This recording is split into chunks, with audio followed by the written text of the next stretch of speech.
사무엘상 20장 27절부터 34절까지 구약 443쪽 한 절씩 교독하겠습니다.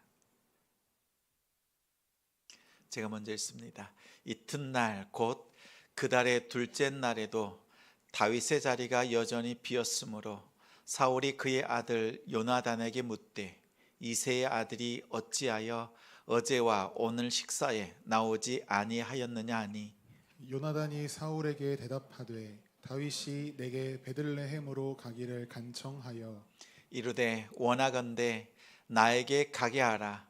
우리 가족이 그 성읍에서 제사할 일이 있으므로 나의 형이 내게 오기를 명령하였으니 내가 내게 사랑을 받거든 내가 가서 내 형들을 보게 하라 하였으므로 그가 왕의 식사 자리에 오지 아니하였나이다 하니 사울이 요나단에게 화를 내며 그에게 이르되 패역 무도한 계집의 소생아 내가 이새의 아들을 택한 것이 내 수치와 내 어미의 벌거벗은 수치됨을 내가 어찌 알지 못하랴.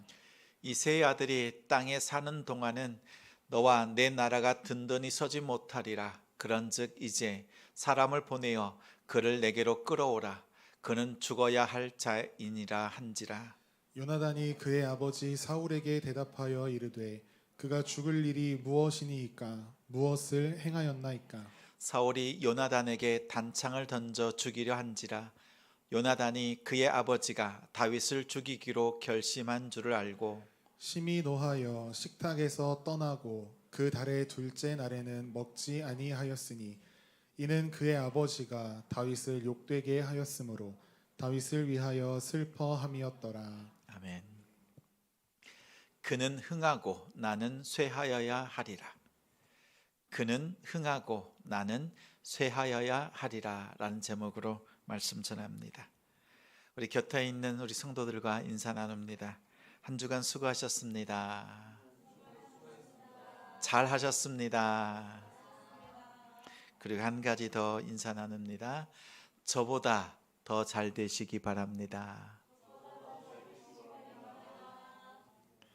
세 번째 인사가 진짜 인사입니다. 이 인사는 세상에서는 배울 수 없고 오직 교회 안에서만 배우고 가르치는 인사입니다. 진심으로 저보다 더 잘 되시기 바랍니다 라고 인사하는 성도가 성숙한 성도입니다. 이 성숙한 성도의 모습을 다시 한번 보여주시기 바랍니다. 저보다 더 잘 되시기 바랍니다.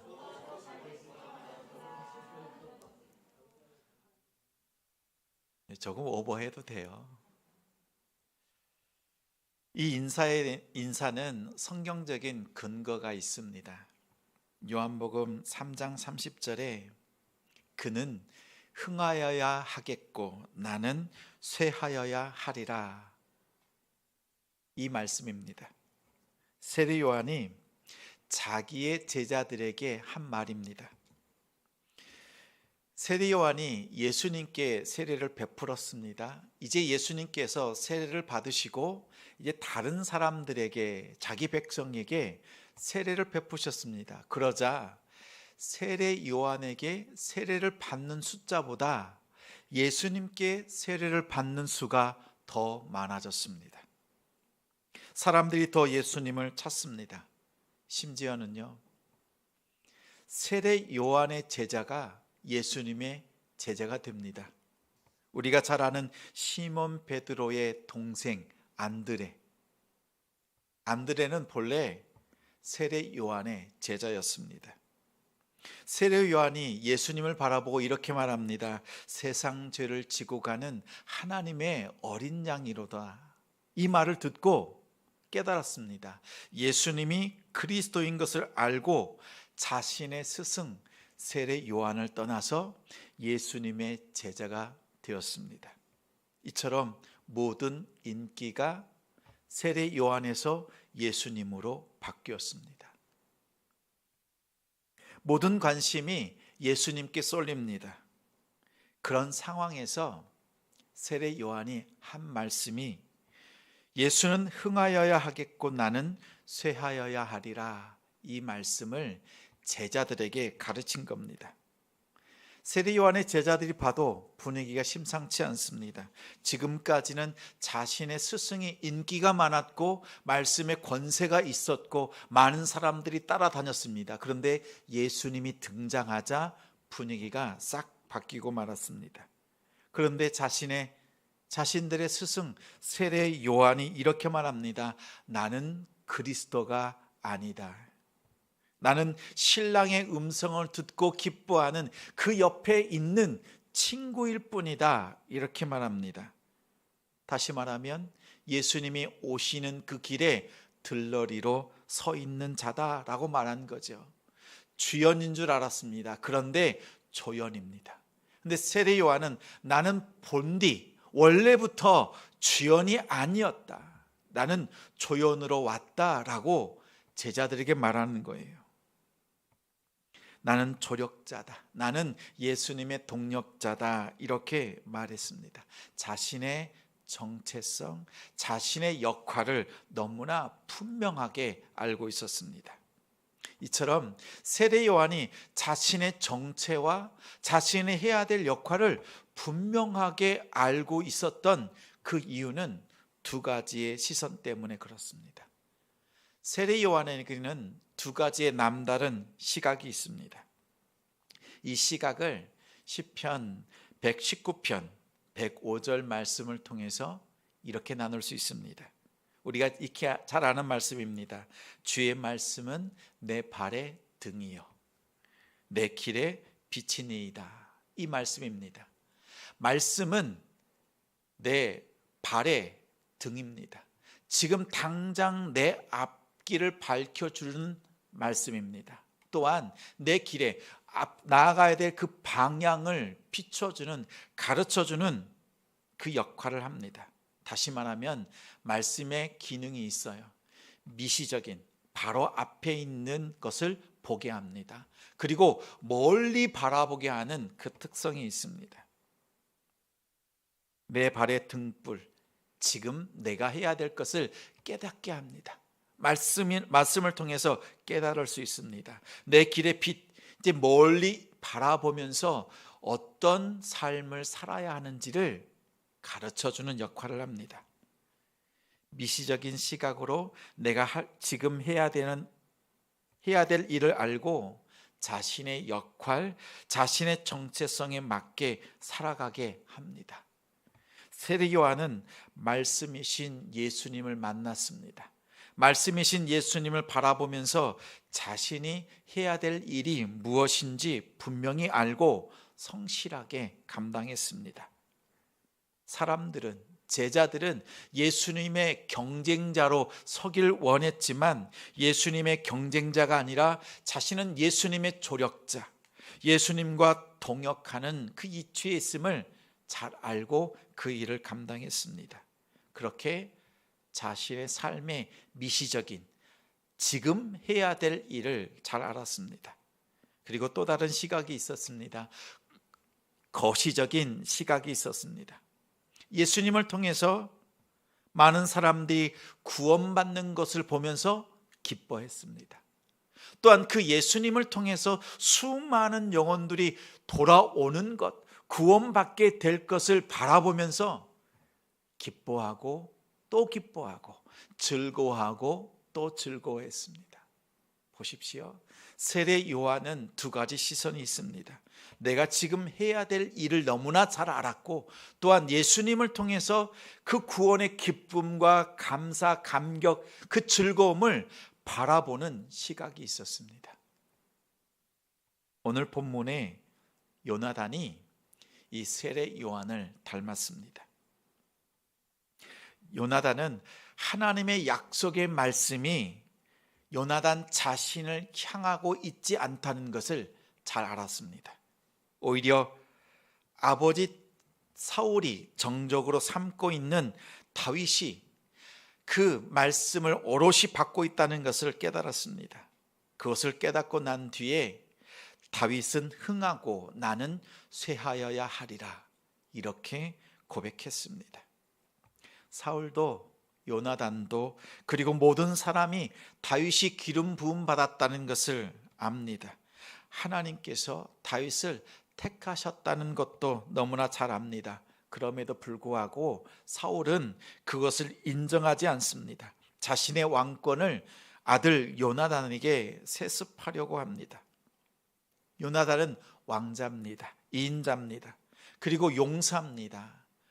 블레셋 적진에 홀로 뛰어들 정도로 대단한 용사였습니다. 그리고 자신의 무기 든 자와 함께 블레셋의 진을 깨뜨리고 승리의 역사를 이끈 용사였습니다. 다윗처럼 하나님 앞에 큰 용사였습니다. 그러한 다윗이 없다면 이제 아버지 사울을 이어서 왕권을 이어갈 수 있습니다. 이스라엘의 왕이 될 수 있습니다. 다윗이 없는 것이 아니라 다윗이 있다 할지라도 자신이 그 왕권을 받겠다는 마음만 가지면 아버지로부터 그 왕권을 받을 수 있습니다. 그러나 요나단은 다윗을 선택합니다. 하나님의 뜻이 다윗을 향하고 있다는 것을 알기에 세례 요한이 하나님의 나라가 예수님을 통해서 확장되어지고 완성될 것을 보았기에, 하나님의 뜻이 예수님을 통해서 완성될 것을 보았기에 예수님 앞에서 자신의 역할을 깨달았던 것처럼 요나단 역시 다윗을 향한 하나님의 그 계획, 하나님의 말씀이 있음을 알고 다윗을 선택합니다. 자기 자신을 선택하지 않고 다윗을 선택했습니다. 다윗을 적극적으로 변호하고 옹호했습니다. 아버지 사울이 다윗을 죽이려고 합니다. 그 마음을 작정한 걸 알았습니다. 그러한 아버지 사울 앞에서 죽을 그 위기 앞에서도 미움받으면서까지 다윗을 생각하고 다윗을 생각했습니다. 요나단은 하나님의 나라를 바라보면서 미시적인 그 시각, 지금 내가 해야 될 일이 무엇인가, 이것을 알았습니다. 자신이 해야 될 일은 왕자 수업을 받는 것이 아니라 오히려 다윗의 동력자, 다윗의 조력자가 되는 것이 자신이 해야 될 사명인 것을 너무나 잘 알았습니다. 다윗의 친구이면서도 다윗의 충신이 되기를 자처합니다. 왕자입니다. 인자입니다. 그럼에도 불구하고 다윗의 충신이 되겠다는 그 마음으로 다윗의 조력자가 되었습니다. 자신의 정체성을 확고하게 알고 있었습니다. 다윗을 숨겨 주었고 다윗이 피할 길을 내어 주었습니다. 정말 요나단이 없었다면 다윗은 죽을 수밖에 없었습니다. 우리 역시 말씀 앞에 서 있습니다. 우리는 말씀의 조력자입니다. 복음의 조력자, 복음의 동력자입니다. 우리는 주인공이 아닙니다. 복음이신 예수 그리스도가 주인공입니다. 내가 복음을 주무르는 것이 아니라, 내가 복음을 사용하는 것이 아니라, 내가 복음을 전하는 것이 아니라, 복음이 나를 주무르고 복음이 나를 역사하고 복음이 나를 통하여 일하시는 그 일에 우리가 조력하는 것뿐입니다. 복음이 여러분을 통해서 일하시도록 그러한 삶을 사는 우리가 되길 소망합니다. 우리의 각자의 삶은 복음이 나를 통하여서 힘있게 증거될 수 있도록, 복음이 힘있게 선포될 수 있도록 그 일을 감당하는 데 있습니다. 우리에게 주어진 모든 순간을 하나님이 주신 기회로 삼고 어떻게 하면 이 복음이 잘 증거될까? 나의 악한 행실과 나의 서투른 말 때문에 복음이 중단되지 않도록, 막히지 않도록 그렇게 하나님 앞에 돌아보면서 은혜로 섬길 수 있는 우리가 되길 소망합니다. 복음의 능력이 여러분을 휘어잡을 수 있도록 내어드리십시오. 복음이신 예수가 흥하고 나를 감추는 성도, 복음을 전할 때 우리는 감춰줄 수 있는 그 자리로 나아가는 성도가 되길 바랍니다. 우리가 세례 요한처럼, 다윗처럼 미시적인 시각, 정말 말씀 앞에서 내가 오늘 이 시간 무엇을 해야 되는가, 이것을 분명히 알고 복음 앞에서 복음의 흥할 수 있는 그 삶을 사는 성도가 되시기 바랍니다. 두 번째는 요나단 역시 거시적인 안목이 있었습니다. 하나님의 나라가 다윗을 통해서 견고하게 세워질 것을 보았습니다. 그리고 그 나라가 성취되는 미래의 그 모습을 바라보면서 기도합니다. 지금 비록 다윗을 보면 아무것도 없습니다. 아무 세력도 없습니다. 혼자 젊은 청년 한 사람입니다. 그러나 하나님께서 그와 함께 하신 것을 보면서 그를 통하여 이스라엘 나라가 어떻게 세워질까, 그것을 바라보는 거시적인 시각이 있었습니다. 그래서 오늘 20장 42절 말씀에 보면 이런 말씀으로 요나단과 나눕니다. 요나단이 다윗에게 이렇게 말합니다. 여호와께서 영원히 너와 나 사이에 계실 것이다. 그리고 내 자손과 나의 자손이 그 사이에 하나님께서 영원히 함께 하실 것이다. 이 말씀을 나누고 있습니다.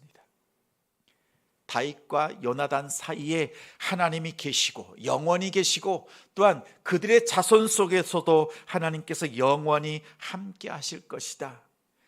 하나님의 나라를 이뤄갈 때 그 가운데 이 일이 기억되어지고 또한 하나님께서 놀랍게 이루실 일들을 함께 바라보았습니다. 그렇습니다. 말씀 앞에서 거시적인 안목을 가지고 기도하십시오. 우리가 아이가 태어났을 때 어떻게 기도합니까? 이 아이가 지금 당장 성장하고 건강하게 자라는 것도 기도하지만 10년 뒤, 20년 뒤를 바라보면서 부모는 그 자녀를 위해서 기도합니다. 마찬가지로 지금 우리의 삶 속에 주어진 일들이 있지만 하나님께서 10년 뒤, 20년 뒤에 하나님께서 어떻게 이뤄 가실까, 그 모습을 바라보면서 기뻐하고 즐거워하십시오. 때로는 우리 자녀들이 연약함 가운데 있을 때 있어요. 아플 때 있어요. 또한 넘어지고 깨어지고 낙심 가운데 있을 수도 있습니다. 그러나 기억하십시오. 지금 있는 모습으로 기도하는 것이 아니라 10년 뒤, 20년 뒤 우리 자녀들이 어떻게 하나님께서 쓰실까, 그것을 생각해 보십시오. 그러면 기쁨과 즐거움으로 기도할 수 있습니다. 우리의 기도가 지금 우리의 있는 이 모습이 아니라 하나님께서 우리 성도들, 우리 교회를 통해서 10년 뒤, 20년 뒤에 어떻게 이루어 가실까, 그것을 바라보면서 기도할 때 우리에게 소망이 있습니다. 왜냐하면 하나님께서 우리를 통하여서 이루실 것이 분명하기 때문입니다. 말씀 앞에 서 있는 성도는 두 가지가 필요합니다. 지금 미시적인 시각, 지금 내가 무엇을 해야 되는가, 내가 가지고 있는 정체성, 그 역할을 분명하게 알고 복음을 위해서 사는 사람입니다. 그리고 이 복음의 능력이 오늘 우리의 심령과 우리의 가정과 일터와 사업장, 학교를, 우리 자녀들의 심령을 바꾸셔서 10년 뒤, 20년 뒤에 하나님께서 영광 받으실 그 일을 바라보면서 기쁨과 즐거움으로 기도할 수 있는 우리 성도들이 되시길 바랍니다. 이 마음으로 하나님 앞에 기도하고 이 마음으로 하나님 앞에 나아갈 때 하나님이 주시는 그 은혜와 복을 누리시는 우리 성도들, 가정들이 되시기를 주님의 이름으로 축원합니다. 우리 이 마음으로